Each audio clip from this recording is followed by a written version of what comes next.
আদম আলাইহিস সালামকে বানানোর পরে আদম আলাইহিস সালামকে ঘুম পাড়াই দিলেন। ঘুম পাড়ানোর পরে বাম পাজরের বাঁকা হাড় থেকে মা হাওয়া আলাইহিস সালামকে সৃষ্টি করলেন। আর একটু জোরে বলেন না সুবহানাল্লাহ। সৃষ্টি করার সাথে সাথে আদম আলাইহিস সালাম চক্ষু খুললেন, দেখতেছেন পাশে একজন মহিলা, পাশে একজন মহিলা।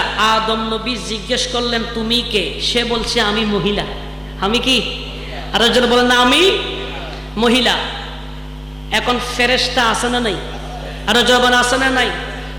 ফেরেশতারা আদম নবীর কাছে জিজ্ঞেস করছে এ আদম ইনি কে? বলে ইনি মহিলা। ইনি কে? মহিলা। বলে ইনার নাম কি? বলে এটার নাম হলো হাওয়া। এটার নাম কি? তাহলে হাওয়া আলাইহিস সালাম দেখেছেন যিনি প্রথম, তিনি আদম আলাইহিস সালাম। আর একটু জোরে বলেন না সুবহানাল্লাহ। হাওয়া আলাইহিস সালাম, হাওয়া নামটা দেখেছেন প্রথম যিনি, তিনি কে? আরো জোরে বলেন না তিনি কে? পরিচয় করাই দিচ্ছেন কাদেরকে? আরো জোরে বলেন না কাদেরকে?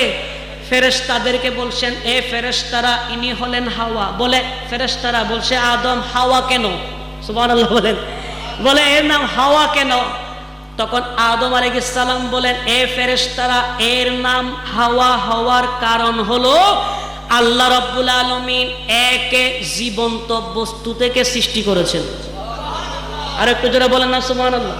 তার মানে বোঝা যাচ্ছে হাওয়া আলাইহিস সালামকে আল্লাহ শুকনা টনটনে মাটি থেকে আল্লাহ হাওয়া আলাইহিস সালামকে বানাই নাই। হাওয়া আলাইহিস সালামকে বানিয়েছেন বাবা আদম আলাইহিস সালামের বাম পাজরের বাঁকা হাড় থেকে। আপনারা বলেন আদম আলাইহিস সালাম জীবিত ছিলেন না মৃত ছিলেন? আরো জোরে না জীবিত না মৃত? জীবিত ছিলেন। উনি তো ঘুমাচ্ছেন।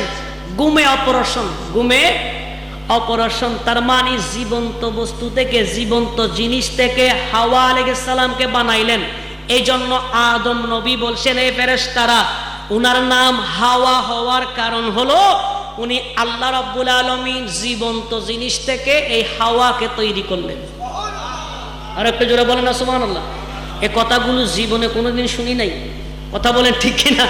আপনি তাফসীরে ইবনে কাসির যখন আপনি পড়বেন তখন অনেকগুলো হাওয়া আলাইহিস সালামের সৃষ্টির কারণ আপনি জানতে পারবেন। জোরে বলি সুবহানাল্লাহ। আর একটু জোরে বলেন না সুবহানাল্লাহ।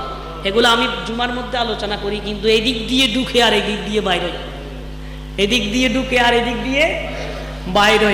আল্লাহ আমাদের সকলকে এদিক দিয়ে ঢুকা সোজাসুজি এদিক দিকে বাইরে না হওয়ার তৌফিক দান করুন। আর একটু জোরে বলুন না আমি